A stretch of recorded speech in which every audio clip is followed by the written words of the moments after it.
Salam sejahtera saudara-saudara yang terkasih dalam Tuhan Yesus Kristus. Senang sekali kita dapat berjumpa lagi dalam persekutuan doa malam GKI Taman Cibunut Bandung. Hari Kamis 9 Juni 2022 bersama saya Pendeta Samuel Adi Perdana.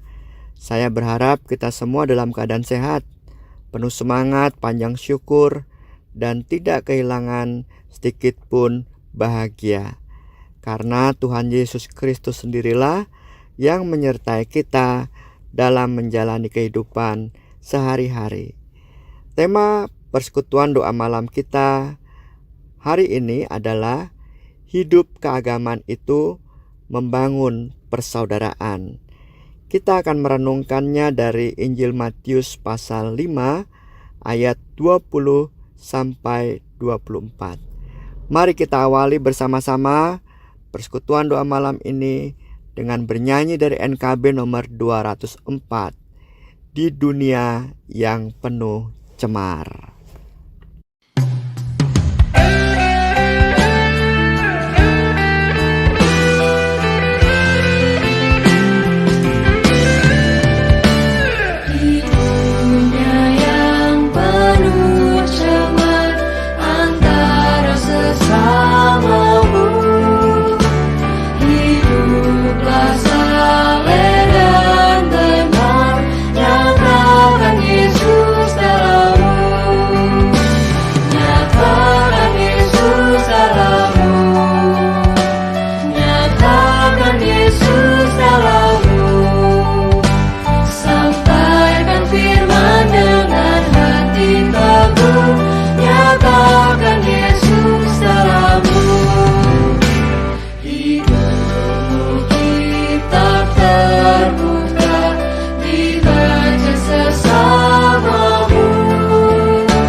Saudara-saudara yang terkasih dalam Tuhan Yesus Kristus, mari kita bersatu dalam doa.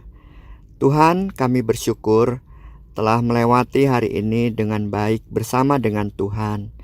Tentu tidak kami sangkali juga ada kesulitan-kesulitan yang kami hadapi. Pergumulan-pergumulan berat pun masih terasa beratnya. Tetapi kami percaya menjalani semua itu bersama Tuhan, pasti kami bisa. Saat ini pimpinlah kami dengan Roh-Mu yang kudus Tuhan, merenungkan firman-Mu, dan bersama-sama menaikkan doa-doa syafaat. Kami berserah kepadamu. Di dalam Tuhan Yesus Kristus, kami panjatkan doa kami ini. Amin. Saudara-saudara, saya akan membacakan Injil Matius 5 ayat 20 sampai 24. Maka aku berkata kepadamu, jika hidup keagamaanmu tidak lebih benar daripada hidup keagamaan para ahli Taurat dan orang-orang Farisi, kalian tidak akan masuk ke dalam kerajaan surga. Kamu telah mendengar apa yang disabdakan kepada nenek moyang kita. Jangan membunuh. Siapa yang membunuh harus dihukum. Tetapi aku berkata kepadamu, setiap orang yang marah terhadap saudaranya harus dihukum. Bahkan siapa berkata kepada saudaranya kafir harus dihadapkan ke mahkamah agama, dan siapa yang berkata jahil harus diserahkan ke dalam neraka yang menyala-nyala. Sebab itu, jika engkau mempersembahkan persembahanmu di atas mezbah dan engkau teringat akan sesuatu yang ada dalam hati saudaramu terhadap engkau, tinggalkanlah persembahanmu di hadapan mezbah itu, dan pergilah berdamai dahulu dengan saudaramu, lalu kembali untuk mempersembahkan persembahanmu itu. Saudara-saudara yang terkasih dalam Tuhan Yesus Kristus, dalam banyak hal para ahli Taurat dan orang Farisi menjadi sasaran kritikan dari Tuhan Yesus karena cara hidup keagamaan mereka yang bertentangan dengan kehendak Allah. Mereka sebetulnya sangat taat pada agama dan sangat paham tentang segala peraturan keagamaan yang tertera di dalam hukum Taurat dan kitab para nabi. Bahkan dikatakan juga mereka mengajarkan itu kepada orang lain. Mereka taat pada agama, paham tentang peraturan keagamaan, mengajarkannya kepada orang lain. Tetapi cara hidup keagamaan mereka jauh dari apa yang mereka pahami dan ajarkan. Oleh karena itu, Yesus mengkritik cara hidup keagamaan mereka dan meluruskannya sesuai yang terdapat di dalam hukum Taurat dan nabi-nabi. Perbuatan membunuh, marah, berkata jahil, kafir tidak diajarkan dalam hukum Taurat. Tetapi seringkali mereka melakukan itu melalui kata-kata mereka yang tidak etis dan kasar pada sesama atau umat secara umum. Dalam khotbah Yesus di bukit, Yesus melalui khotbahnya mengajak para pendengar untuk hidup berdasarkan hukum Taurat dengan sikap lebih dewasa dan bertanggung jawab, bukan berhenti pada aturan atau larangan saja. Hukum menjadi firman yang terus-menerus mendorong untuk hidup merdeka dan terus berjuang menjangkau kesempurnaan. Dan hidup sempurna itu menuju pada hidup yang membangun persaudaraan sejati. Inilah hidup keagamaan yang benar. Semua hukum Taurat, firman Tuhan, dan laku keagamaan yang kita jalani harus semakin hari membangun persaudaraan sejati.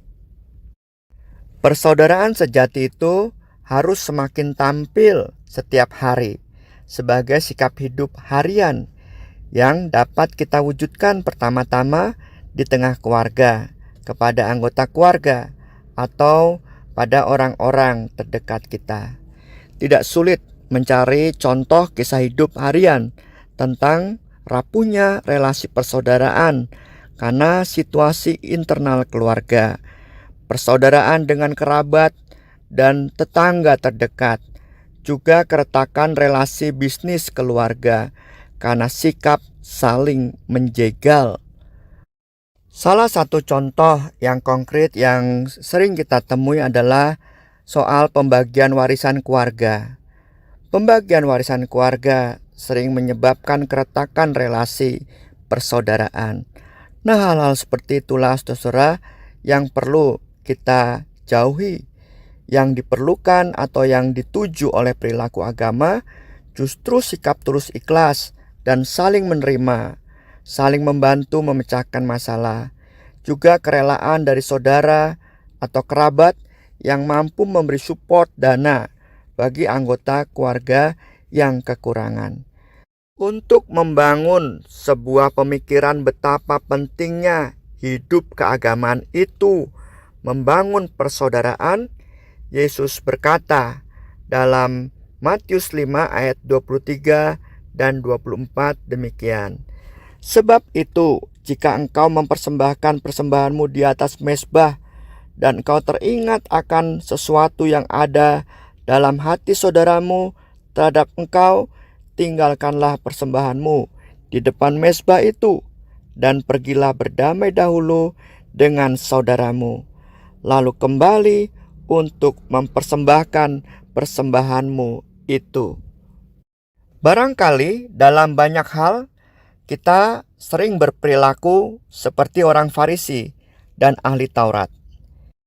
Kita rajin berdoa, kita rajin beribadah, kita terlibat aktif dalam kegiatan gereja, taat dan setia pada ajaran gereja, dan mengajarkan ajaran itu kepada orang lain.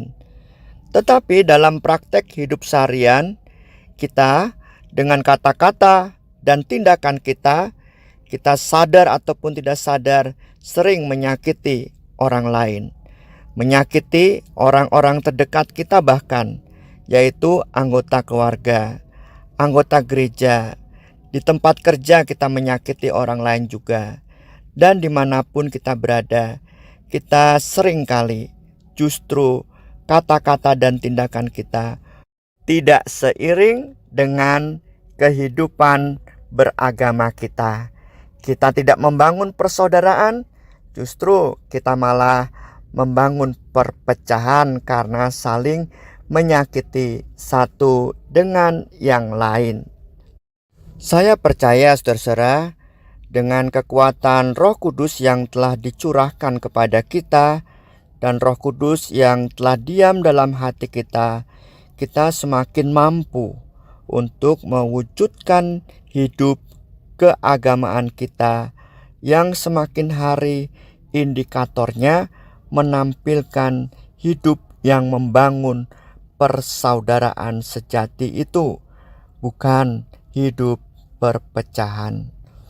Mari saudara kita bersama-sama bersatu di dalam doa. Ya Allah Bapa yang Maha Kasih, kami bersyukur telah Engkau satukan dalam persekutuan doa malam ini.